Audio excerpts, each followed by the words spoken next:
दोस्तों, पाकिस्तान को अफगानिस्तान के ऊपर परमाणु बम गिरा देना चाहिए। आप हंस क्यों रहे हैं?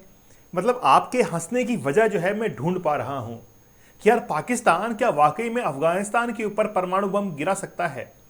क्यों नहीं गिरा सकता? जब अमेरिका और रशिया के बीच में प्रभुत्व को लेकर, लीडरशिप को लेकर लड़ाई थी, तो उस समय अमेरिका ने परमाणु बम लिटिल बॉय फैट मैन के नाम से जापान के ऊपर गिराए। और 1945 के अंदर 6 अगस्त और 9 अगस्त को इतनी डेट कंटेस्ट की हुई है, और क्या हुआ? गिरा दिया बॉम्ब और अपने आप को साबित किया। अगर आज पाकिस्तान अपने आप को साबित करना चाहता है तो अफगानिस्तान के ऊपर परमाणु बम जो है गिरा देना चाहिए। फिर से आप हंस रहे हैं। पहली बात तो ये कंफर्म हो कि पाकिस्तान के पास में परमाणु बम है कि नहीं है। क्यों? कहीं वो कोई दिवाली का कोई ऐसा पटाखा जो कि फुस हो जाए, कहीं परमाणु बम नाम हो और उसमें परमाणु ना हो, कुछ भी आशंका हो सकती है। आज सोचकर देखिए कि पाकिस्तान जब अफगानिस्तान के अंदर तहरीके तालिबान पाकिस्तान से नहीं लड़ पा रहा है, कल को वो इंडिया से क्या ही लड़ पाता। आज पाकिस्तान के ऊपर ड्रोन से अटैक अफगानिस्तान कर रहा है। आज एक व्यक्ति की मैं फोटो दिखाने वाला हूं, पूरी दुनिया उसको ढूंढ रही है, पूरी दुनिया, है ना, पूरी दुनिया जो है आखिरकार उसको ढूंढ रही है। पाकिस्तान ने हमला किया और उस हमले के अंदर वो व्यक्ति जो है वो घायल हुआ। अभी मैं जिक्र करूंगा। चलिए, तो another war next to Iran. अब देखिए क्या हो चुका है कि अब एक नया वॉर जो है वो छिड़ने को तैयार है बिटवीन अफगानिस्तान एंड पाकिस्तान, और ये डेफिनेटली होगा। देखिए, खैर पहले वाला तो मजाक था परमाणु बम को लेकर, लेकिन अमेरिका ईरान के ऊपर वाकई में एटॉमिक बॉम्ब से हमला कर सकता है within a week. Within a week. आप मजाक समझ रहे हैं? ये जो नेक्स्ट वीक आने वाला है, मंडे से लेकर सैटरडे के बीच में आप देख लीजिएगा, अगर थोड़ा सा और स्पार्क हुआ, ईरान आउट ऑफ कंट्रोल हुआ, अमेरिका एटम बॉम्ब गिरा देगा। अगर आज अमेरिका के पास में लगभग 5000 एटम बॉम्ब हैं, पूरी दुनिया को खत्म करने के लिए केवल 500 ही काफी हैं। अगर आज अमेरिका पूरी दुनिया को खत्म करना चाहे तो कर सकता है। कौन कौन से देश हैं जो कि पूरी दुनिया को खत्म कर सकते हैं? केवल 2 ही देश, रशिया और अमेरिका। और अमेरिका नेक्स्ट वीक के अंदर, शॉर्ट में कह रहा हूं, थोड़ा सा अगर अनकंट्रोल्ड हुआ ईरान, तो वो परमाणु बॉम्ब, एटम बॉम्ब जो है वो गिरा देगा।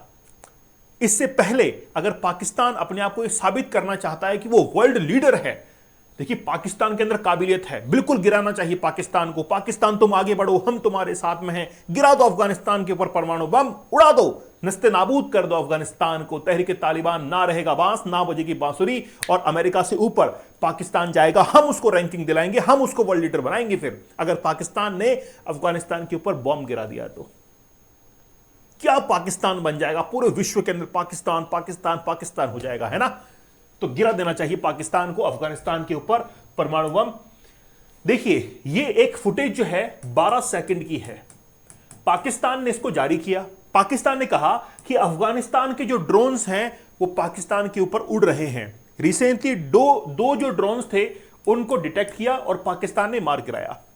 रिसेंटली ये हुआ कि इस्लामाबाद का जो एयरपोर्ट है, उस एयरपोर्ट को उड़ाने की भी बात की गई थी, लेकिन वो खबर झूठी थी, मतलब न्यूज़पेपर में चल रही थी। मैंने भी उस खबर को देखा कि यार इस्लामाबाद के अंदर एयरपोर्ट पर अटैक कर दिया है, राजधानी के अंदर, कैपिटल के अंदर, लेकिन वो खबर जो है वो ठीक नहीं थी। वहां पर कुछ हुआ तो था, लेकिन वो कोई अटैक नहीं था तहरीके तालिबान पाकिस्तान का।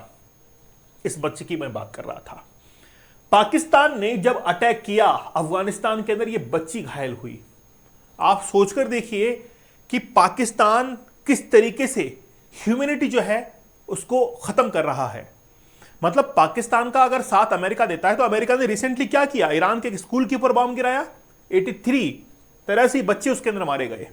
ठीक है, एक ईरानियन शिप जो कि भारत के अंदर आया था मिलन युद्ध अभ्यास के लिए, 87 उसके अंदर नॉन डिफेंस, मतलब कोई डिफेंस इक्विपमेंट उनके पास में नहीं था, और अमेरिका ने टॉर्पीडो फायर करके उसको खत्म कर दिया। वो तो श्रीलंका का भला हो, श्रीलंका हेल्प करने के लिए आया, भारत तो नहीं पहुंच पाया, है ना, लेकिन श्रीलंका पहुंच गया।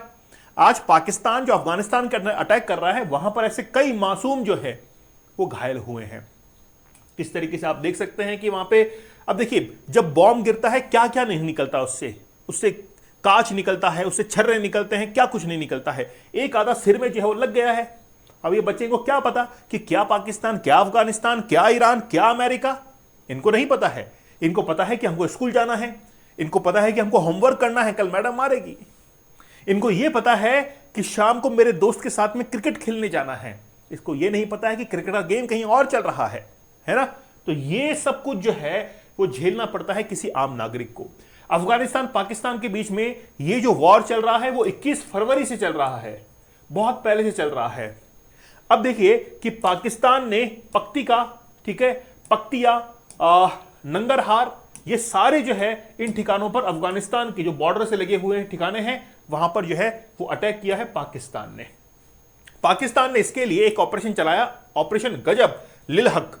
ऑपरेशन गजब लिलहक का मीन्स क्या होता है कि कोई भी इंसान अगर अपनी हक की लड़ाई लड़ता है तो उसको लिलहक कहा जाता है, अपनी हक की लड़ाई लड़ना। तो पाकिस्तान ने यही ऑपरेशन चलाया और इस ऑपरेशन के तहत लगभग अबाउ 640 अफगानी तहरीके तालिबान के जो लोग हैं उनको मार दिया। अब आप ये सोच रहे होंगे कि आखिरकार ये लड़ाई जो है वो क्यों है, किस बात को लेकर ये लड़ाई चल रही है। तो मैं आपको थोड़ा सा और इसके बारे में एक्सप्लेन कर देता हूं।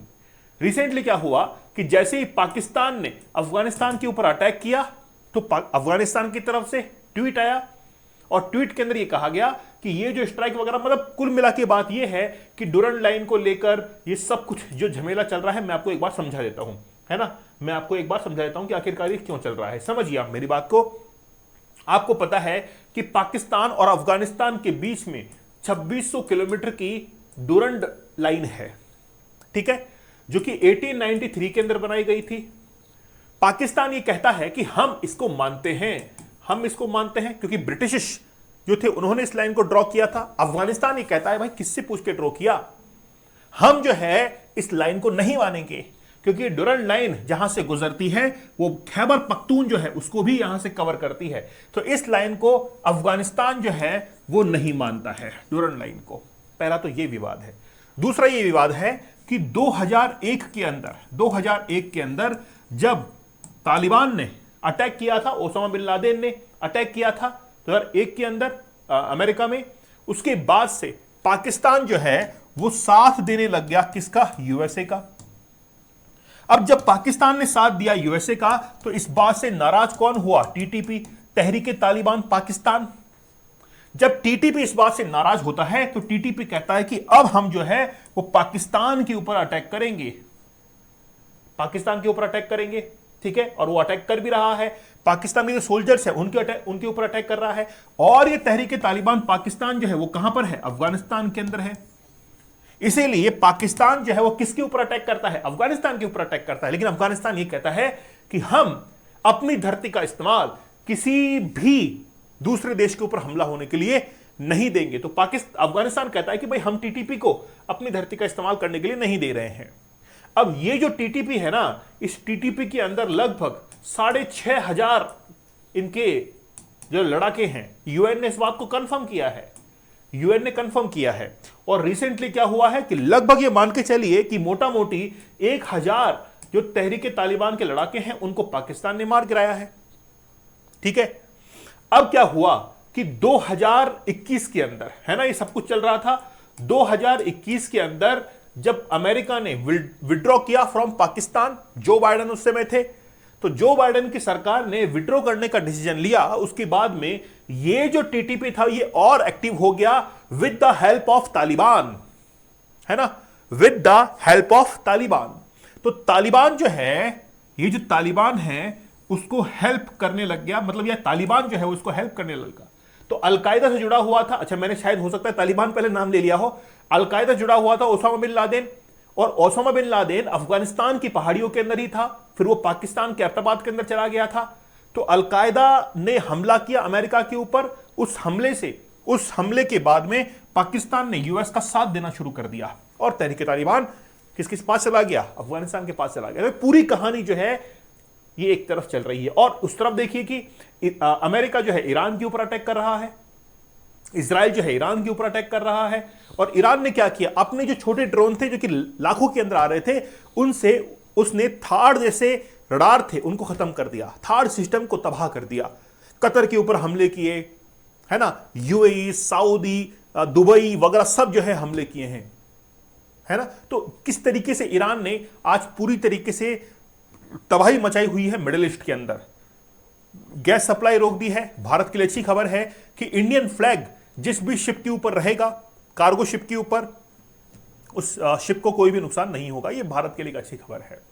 अच्छा, एक बात मैं और कहना चाहूंगा एलपीजी को लेकर। देखिए, भारत के अंदर एलपीजी जो गैस सिलेंडर है, इसको लेकर कितना ही हल्ला हो चुका है ना। बहुत सारे वीडियोज है कि मेरा रेस्टोरेंट बंद हो गया, मेरा ये बंद हो गया। सरकार ने क्लैरिफाई किया है कि भाई कोई परेशानी नहीं है, ये तो कोई ब्लैक मार्केटिंग हो रही है नहीं, पहले भी सप्लाई हो रही थी। एलपीजी को लेकर हमको कोई समस्या नहीं है, सरकार ने कह दिया है। और अगर आप सिलेंडर ऑर्डर करेंगे 2 दिन के अंदर आपके पास में सिलेंडर पहुंच जाएगा। तो ये जो अफवाहें हैं ना, इसके ऊपर आप ध्यान ना दें। अपने नेशनल जो इश्यूज हैं, जो नेशनलिटी है, उसके ऊपर आप ध्यान दीजिए। देशभक्ति, राष्ट्रभक्ति भी कोई चीज होती है। अब मान लीजिए परिवार के अंदर कोई बात हो, तो परिवार के अंदर सभी लोगों की जिम्मेदारी यह है कि वो जो बात है वो घर की घर में रहे।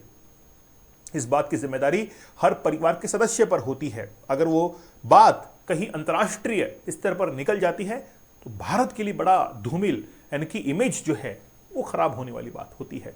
सरकारें तो यूं ही आती जाती रहेंगी। ठीक है, चलिए, तो ये बात है।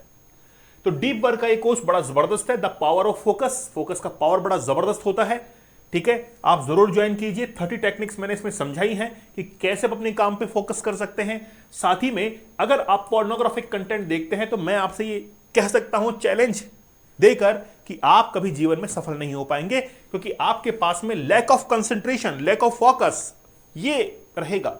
और कैसे अपने टारगेट पर आप पहुंच पाएंगे, मैं कहता हूं कि 75 डेज का हार्ड चैलेंज लीजिए या फिर 175 डेज का लीजिए।